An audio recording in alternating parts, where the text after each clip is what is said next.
শুনুন, শুনুন, শুনুন। আপনারা সবাই কান খুলে ও মন খুলে শুনুন।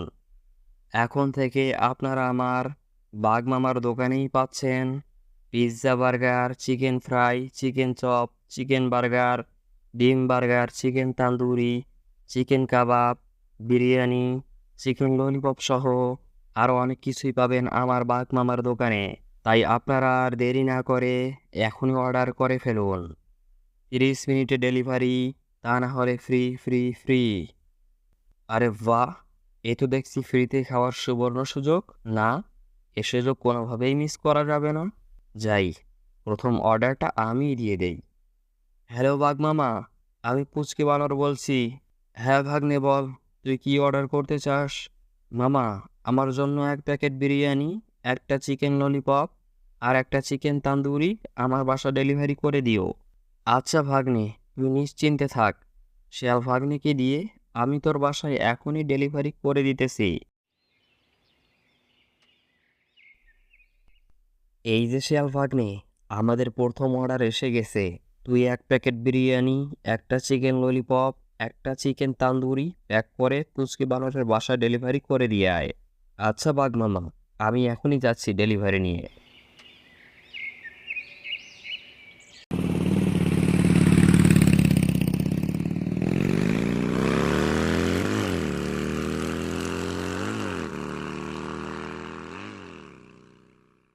বানর ভাই, ও বানর ভাই, বাড়িতে আসো নাকি? মনে হয় বাড়িতে কেউ নেই, কিন্তু কি আর করার, যেহেতু ডেলিভারি নিয়ে এসেছি তাই অপেক্ষা করতেই হবে। 30 মিনিট অপেক্ষা করেই দেখি বানর ভাই ডেলিভারি নিতে আসে কিনা। 30 মিনিট পেরিয়ে প্রায় 35 মিনিট হয়ে গেল, তবুও বানর ভাইয়ের কোনো খোঁজ খবর নেই। এখন তো দেখছি ডেলিভারি নিয়ে আবার ফিরে যেতেই হবে। এই যে শিয়াল ভাই, আমার খাবারগুলো দাও। আরে বানর ভাই, তুমি এতক্ষণ থেকে কোথায় গিয়েছিলে? আমি তো সেই কখন থেকে তোমার অপেক্ষায় দাঁড়িয়ে রয়েছি। আরে শিয়াল ভাই, আমি একটু ঘুমিয়েছিলাম, যার জন্য তুমি আমাকে ডেকেছো আমি টেরই পাইনি। আচ্ছা বাদ দাও সব কথা, এখন আমাকে আমার খাবারগুলো দাও তো দেখি। এই নাও বানর ভাই, এই হচ্ছে তোমার খাবার। আচ্ছা শিয়াল ভাই, তুমি এখন যাও। কিন্তু বানর ভাই, তুমি আমাকে টাকা দিবে না? কি জন্য আমি তোমাকে টাকা দিব? কেন, তুমি আমার কাছ থেকে খাবার নিলে খাবারের টাকা দিবে না? আরে শিয়াল ভাই, সেদিন তুমি তো প্রচার মাইকে বলেছিলে 30 মিনিটে ডেলিভারি, তা না হলে ফ্রি ফ্রি ফ্রি। হ্যাঁ, সে তো আমি বলেছিলাম, কিন্তু আমি তো 30 মিনিটের আগেই ডেলিভারি নিয়ে এসেছিলাম। তুমি তখন ঘুমিয়েছিলে, সেটা কি আমার দোষ? আমি এত কিছু বুঝি না ভাই। তুমি 30 মিনিটের পরে আমাকে ডেলিভারি দিয়েছো, আমি তোমাকে এখন 1 টাকাও দিতে পারবো না। তুমি যাও তো এখন এখান থেকে। যত সব, ডেলিভারি দেয় দেরিতে আর এখন টাকা চাচ্ছে। এখন কি আর করার, যাই, বাঘ মামাকে গিয়ে সমস্ত ঘটনা খুলে বলি।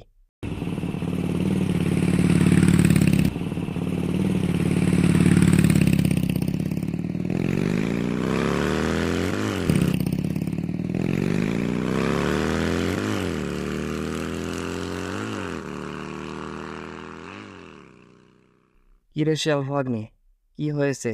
তুই মন খারাপ করে ফিরে আসলি যে? আরে মামা, গিয়েছিলাম ডেলিভারি দিতে, টাকা তো দেয়নি, সাথে আমারে অপমান কইরা পাঠিয়ে দিছে। কে রে ভাগ্নে, কি তোর সাথে এমন ব্যবহার করেছে? কে আবার? তোমার সেই আদরের পুচকে বানর ভাগ্নে। কেন রে ভাগ্নে, পুচকে তোর সাথে এমন ব্যবহার করলো কেন? আরে মামা, আমি সেদিন প্রচার মাইকে বলেছিলাম না 30 মিনিট ডেলিভারি, তা না হলে ফ্রি ফ্রি ফ্রি। তোমার পুচকে ভাগ্নে সেটারই ফায়দা উঠিয়েছে। আমি 30 মিনিটের মধ্যেই ডেলিভারি নিয়ে গিয়েছিলাম, কিন্তু তোমার পুচকে ভাগ্নে বাড়িতেই ছিল। তারপরও সে 30 মিনিটের আগে বাড়ি থেকে বাইর হয়নি। যখনই 30 মিনিট হয়ে গেছে, তারপর সে বাড়ি থেকে এসে বলে তুমি 30 মিনিটের পরে ডেলিভারি নিয়ে এসেছো, তাই তোমাকে কোনো রকম টাকা দিতে পারবো না। সাথে আমাকে অপমানও করেছে। কি, পুচকের এত বড় সাহস! চল তুই আমার সাথে, ওই বেটা পুচকেকে মজা দেখিয়ে আসি।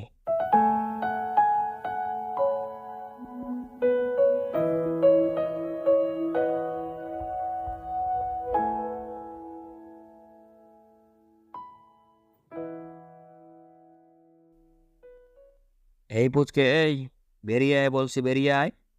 তা না হলে তোর কপালে আজ দুঃখ আছে। এই রে, বাঘ মামা এসে গেছে। এখন কি করব? যাই, বাঘ মামার কাছে গিয়ে ক্ষমা চেয়ে নেই। বাঘ মামা, ও বাঘ মামা, এবারের মতো আমাকে তুমি ক্ষমা করে দাও। ক্ষমা? এই নে ক্ষমা। আমার দোকানের খাবার খাবি, আবার আমাকে টাকা দিবি না, আবার আমার শেয়াল ভাগ্নেকে অপমান করবি। তোকে তো আজ আমি মেরেই ফেলবো। তো বন্ধুরা, বাঘ মামা ওদিকে পুচকে বানরটাকে মারতে থাকুক, আর আপনারা এদিকে ভিডিওতে লাইক করে দিন, কমেন্ট করে বলুন ভিডিওটা কেমন হয়েছে। আর আপনি যদি এরকম মজার কার্টুন দেখতে ভালোবাসেন, তাহলে এখনই আমার চ্যানেলটিকে সাবস্ক্রাইব করে রাখুন এরকম আরও মজার কার্টুন দেখতে। তো আজ এ পর্যন্তই, দেখা হচ্ছে নতুন কোনো ভিডিওতে। ততক্ষণ পর্যন্ত ভালো থাকবেন, সুস্থ থাকবেন। আল্লাহ হাফেজ।